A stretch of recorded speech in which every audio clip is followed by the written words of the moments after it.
Kok Ustadz nggak penasaran nanya ke aku kayak gitu ya, mau nggak dipoligami gitu? Di madu.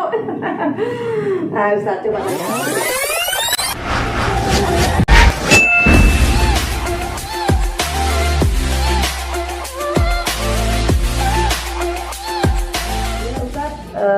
Bagaimana kabarnya Ustaz? Baik, alhamdulillah. Baik, ya semoga juga visi lover di sana juga dalam keadaan baik ya. Tapi sehat ya? Alhamdulillah sehat ya. Minta juga ya berdoa sama Allah ya Ustaz ya, kita kan lagi krisis corona ya, COVID ya. Semakin hari bukan semakin menghilang tapi malah semakin bertambah ya Ustaz ya. Apa ya Ustaz ya yang menarik ini gitu kan, yang lagi dalam pro kontra lah gitu. Gimana Ustaz? Apa kira-kira ya Ustaz ya? Tadi ditawarkan tema. Ini dia nih. Ini nih apa nih? Poligami ya Ustaz ya. Itu aja tuh, poin aja deh tentang poligami gitu kan banyak banget ya Ustaz ya. Cerita tentang poligami itu nggak pernah ada habisnya gitu kan. Akan terus menjadi pro dan kontra gitu kan, dimana banyak pendapat yang tidak setuju. Ada juga beberapa segelintir perempuan-perempuan soleha juga yang setuju begitu kan, dan mereka juga memiliki alasan setuju dan tidak setuju begitu ya Ustadz ya.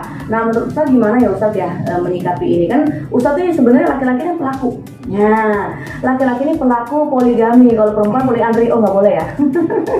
Gimana Ustadz, silakan. Banyak juga pertanyaan di jamaah.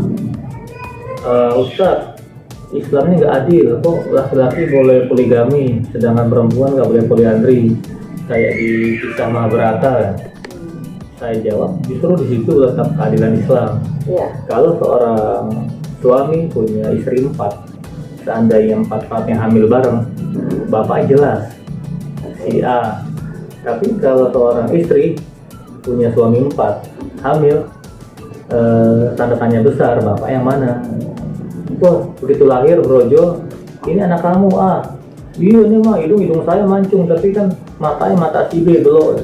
Si B bilang iya ini punya saya, tapi kan itu kan kupingnya kuping si C, jadi justru ayatnya kan jelas, walaupun banyak murid saya yang protes juga. Fankihu ma qabalakum minan nisa masna wa thulatha wa ruba'. Wahai kaum laki-laki, nikahilah wanita yang kamu cintai, bukan yang orang tua kamu pilih. Yang benar-benar kamu cintai 2, 3, atau 4, nggak ada pilihannya 1. Ini saya sampaikan ke pengajian Polwan. Itu mereka walaupun pakai seragam Polwan, tafsirnya hebat-hebat. Mereka protes, Ustaz, ayat berikutnya nggak dijelaskan. Ini kan tafsirul ayat, ayat tafsiran ayat. Saya pancing, gimana lanjutannya? Wa in khiftum 'ala ta'dilu fawahidah. Jikalau kamu tidak bisa berlaku adil, cukup satu saja. Saya pancing, Bu, bagaimana mungkin kita bisa berlaku adil kalau nggak nyoba dulu? Nyoba dulu ya kan, setuju. Sedangkan bebek aja jantannya 1, betina 30. Mereka protes lagi. Tapi kan kita bukan bebek, itu sebenarnya saya cuma memancing cakrawala berpikir. Sesungguhnya adil itu sama dengan takabur, sifat mutlak Allah. Kita manusia sampai kiamat nggak bisa berlaku adil. Kita ada kecenderungan istri kedua, istri muda yang lebih cantik, yang lebih seksi, yang lebih fresh. Kecenderungan itu ada. Makanya kalau kamu mau berlaku adil, jangan poligami. Sebenarnya itu batal Al-Quran ya. Gitu ya. Ya begitulah ya kan, kata Ustadz memang secara detail dan memang patokannya Al-Quran ya Ustadz ya. Al-Quran dan hadis Nabi ada nggak gitu juga? Jadi kan ayat Al-Quran ini kadang-kadang dielaborasi di hadis. Kayak di Al-Quran kan hanya dirikan sholat. Bagaimana cara sholat? Nggak ada di Al-Quran. Tapi Rasulullah bilang, "Shollu kama ra'aitumuni sholli." Sholatlah kamu sebagaimana kamu lihat aku sholat. Jadi di Al-Quran itu ayatnya saklek. Di hadis Nabi, di banyak hadis ada garansi perempuan yang rela dimadu jaminannya surga. Jadi karena berat, berbagi suami ini berat. Jangankan kita, istri Nabi Ibrahim aja nggak kuat sama madunya, sampai udahlah bawa madunya jauh ke lembah Bakah ya, antara Siti Hajar dan Siti Sarah. Apalagi kita ya, maaf ya, tanpa menyebutkan nama, yang poligami itu rata-rata berantakan, hancur, walaupun seorang ulama kiai sekalipun. Iya betul. Saya juga menyimak itu juga. Begitulah ya kan. Jadi ada nggak sih kalau memang kan di poligami itu boleh laki-laki, ada nggak batasan harus 4, harus 5 atau gimana tuh? Batasannya itu kan mentok masna wa thulatha wa ruba', 2, 3 atau 4. Tapi kan kita lihat sekarang ini populasi, survei sebelum COVID ya. Survei itu di Jakarta udah 1:6, di Malaysia 1:14. Salah satu ciri kiamat, laki-laki atau perempuan, dominan perempuan 1:50 ciri kiamat. Kalau satu laki-laki jatahnya satu perempuan, kesian dong yang 5 nganggur. Kalau jadi mulai dengan bahasa guyon saya sampaikan ke jemaah. Jadi perempuan yang nggak budi madu itu adalah perempuan egois yang nggak peduli terhadap nasib wanita. Nggak bisa gitu, Ustaz. Itu kan sebenarnya kita membuka cara berpikir. Sesungguhnya cinta sejati itu nggak bisa dibagi-bagi gitu. Iya. Kecenderungannya pasti yang lebih cantik, lebih muda, ya itu kecenderungannya hawa nafsu. Iya betul. Artinya gini, biasanya kalau yang lama akan disisihkan sementara gitu, yang baru akan lebih disayang gitu, dan begitu terus ya Ustadz ya. Jadi nggak mungkin dia akan memiliki perasaan yang sama besar representasinya begitu. Nah ini kan kembali kepada si istrinya ya, si perempuannya itu bagaimana menyikapi gitu kan. Oh Ustadz nggak penasaran nanya ke aku kayak gitu ya, mau nggak dipoligami? Di madu. Nah Ustadz coba tanya aku. Perempuan kan ini lawannya madu racun, mendingan di madu bergeracun. Jadi walaupun madu ya, jadi kan ada survei ya, kalau mau tahu madu yang asli, madunya yang biasa dijual di orang-orang Baduy atau yang di botol beling itu, madunya itu dituangin, nggak dikeremutin semut. Tapi mau tahu madu yang asli lagi, bawa pulang ke rumah. Kalau istrinya lempar cobek, berarti madunya asli. Tuh, begitu jadi real. Gitu ya. Tapi kita jangan juga, agama ini ya syiru walatu asyiru, Islam ini mudah. Tapi jangan dibikin jangan dipermudah. Umpama kita jangan alasan, lu kenapa sih kawin dulu? Sunnah Rasul bukan hanya poligami. Rasulullah itu semua istrinya itu udah tua, kecuali Aisyah. Sunnah Rasul itu tahajud, sholat duha, malam Jumat. Iya, sedekah, iya. Malam Jumat enggak cuma malam Jumat, semua malam sama. Tapi kalau malam Jumat itu berlipat ganda. Iya, malam Senin juga. Malam Senin juga. Jadi ya? kalau di ustaz itu udah ada kode kan. Kalau seorang istri melayani suami pada malam Jumat, pahalanya sama seperti membunuh 1000 Yahudi dalam perang. Jangan kan 1000 Yahudi, satu Yahudi kita bunuh, ganjaran surga. Makanya kalau ustaz itu sama istrinya, Yahudi mana Yahudi? Ayo bang Yahudi bang, kita perang. Itu kodenya udah. Oh gitu ya. Jadi memang tetap ya sunnah Rasul ya emang cuma itulah yang suka buat yang sering dibuat canda-candaan gitu ya Ustaz. Tapi memang itu benar gitu. Itu memang benar gitu Ustaz ya. Dan pahalanya besar. Pahalanya Jadi besar ya. makanya ibadah paling nikmat itu nikah. Karena nikah itu nikah sunnati, nikah itu sunnahku benar. Paman rogiba an sunnati, balai kami di barang siapa nggak mau mengikuti sunnahku, bukan wewenang umatku. Jadi bukan menyuruh untuk berpoligami ya Ustadz ya. Artinya ada patokan dalam Islam. Sekiranya mampu jalankan, sekiranya enggak jangan gitu, gigi jari aja atau. Tapi kan ada syaratnya. Ibarat beli barang kan ada syarat dan ketentuan berlaku. Kalau istri kita bisa memberikan keturunan, istri kita servisnya memuaskan, apa sih alasan kita buat poligami? Nggak ada alasan. Karena setan ini kan rumput tetangga lebih hijau dan lebih ranum daripada rumput rumah kita. Ini kan diperdaya mata kita sama setan. Makanya Rasulullah ngasih solusi, kalau kamu tertarik perempuan dewasa, tapi realita karena apa dimiliki perempuan itu juga dimiliki diri kamu. Ada yang dari perempuan kan ya, dari sisinya, dari parasnya, Ya betul. kayak ini, kayak itu ya, luar biasa ya. Bisa jumpa sosok yang fenomenal. Jadi berpikiran buat poligami nggak usah. Poligami itu dua, ada kemauan dan juga keberanian.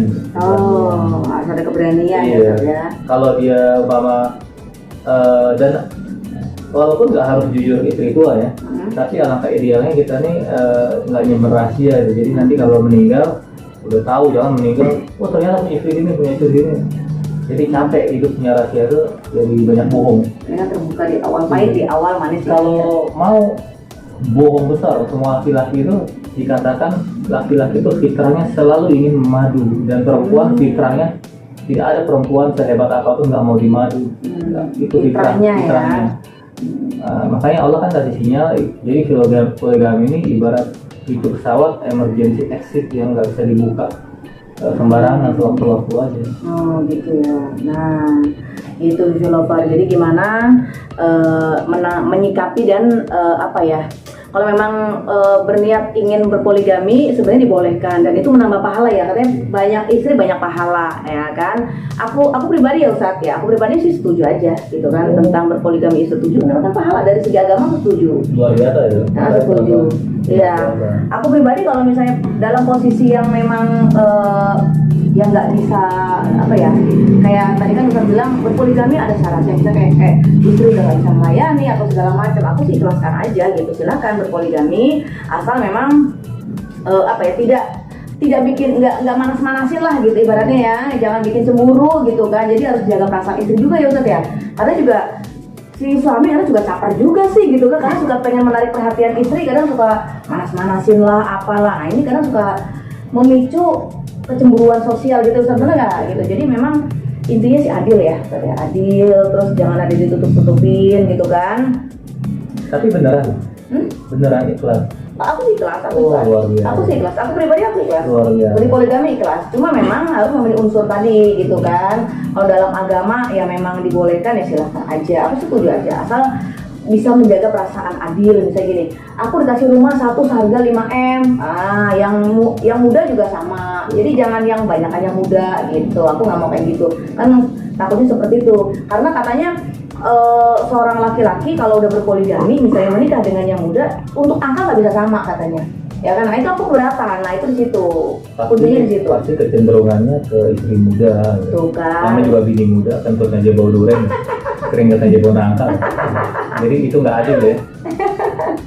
Nah itu dia, jadi berat sih sebenarnya. Kalau aku juga membolehkan, cuma kan aku berat juga, mampu nggak? Kalau nggak mampu jangan, karena daripada aku yang mundur, aku tuh gitu aja Ustaz.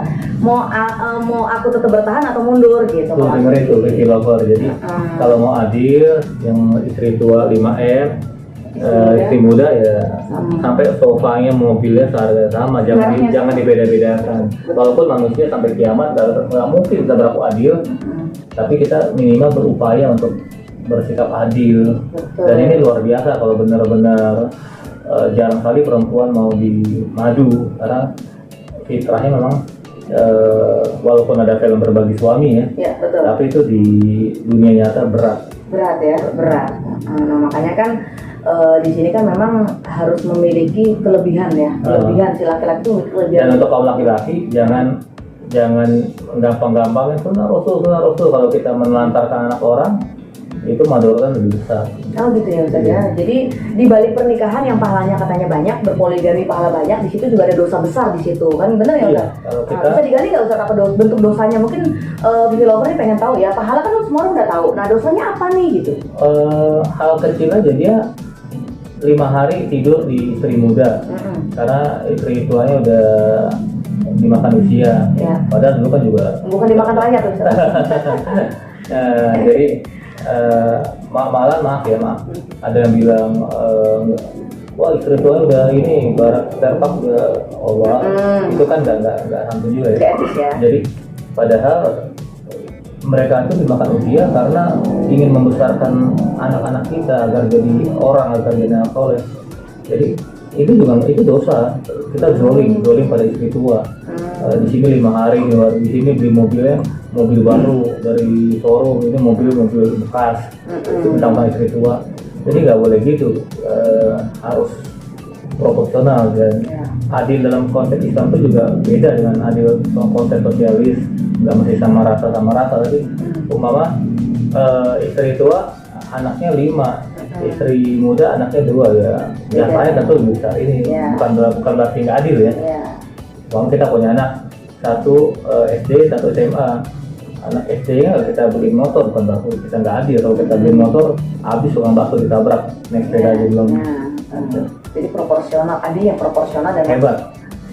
Developer harus menjadi inspirasi ya. Ya. Berat, di madu itu berat. Harus menyaksikan suami kita cintanya terbagi, berat. Nah kalau kembali ke ini Ustadz, yang aku lihat di dunia nyata sekarang beda dengan zamannya Nabi ya, zamannya Rasul. Menikah istri-istri Nabi itu kan nggak semuanya harus cantik. Tapi kok versi sekarang kenapa ya istri muda tuh pasti lebih cantik dari yang tua? Nah ini kenapa, tanda kutip nih? Dia nikah berdasarkan hadis Nabi, Al-Quran dan hadis Nabi, atau nafsu gitu? Kalau kita mau benar-benar nyunah gitu ya, ngikuti Nabi. Nabi itu semua istrinya itu janda yang dinikahi. Karena Nabi ini niat nawaitunya ibadah, ingin menyantuni janda-janda para sahabat yang mati syahid, dan dimuliakan. Bekas istri Rasul nggak boleh dinikah sama orang lain karena dijaga tali. Kalau kita kan dikit-dikit, kenapa sih kalau dulu sunnah Rasul kita jadikan alibi gitu. Dan perempuan ini hebatnya, perempuan kalau tinggal suami nggak mau buru-buru nikah lagi karena fokusnya ke anak lain sama laki-laki. Kuburan istrinya belum kering, makanya udah ngelirik janda, siapa lagi gantinya. Iya, makanya semua orang-orang besar itu sukses karena didikan seorang janda. Pak Harto didikan seorang janda, Habibie didikan janda, Bung Karno didikan seorang janda, guru Kiai Janudi didikan janda. Bahkan Rasulullah pun berhasil karena didikan seorang janda. Karena janda itu hebat hidup. Oh gitu ya. Wanita tuh hebat karena dia nggak mikirin, dia bisa mengenyampikan nafsu biologisnya. Padahal kalau kata dokter gue itu perempuan itu jauh lebih dahsyat nafsu daripada laki-laki. Tapi perempuan itu kan suka acu-acu butuh, malu kucing, malu mau. Iya, tapi hebatnya di situ. Hebatnya seorang ibu dia kesampingkan itu walaupun usianya juga belum terlalu tua kan. Itu luar biasa. Apalagi pasukan inspirasi. Pasukan inspirasi. Oke, developers. Ya, makasih banyak udah ngikutin bincang-bincang TV Kencana Bumi Channel bersama Ustadz Reza ya kan, yang ganteng ini ya kan. Ini kalau Ustadz Reza siap berpoligami, ini siap dipoligami. Oh salah ya. Salah. Ya, makasih banyak developers sudah ngikutin channel aku. Jangan lupa like, subscribe, dan komen di bawah ini. Sampai ketemu lagi di Kencana Bumi Channel selanjutnya. Assalamualaikum. Assalamualaikum. Waalaikumsalam.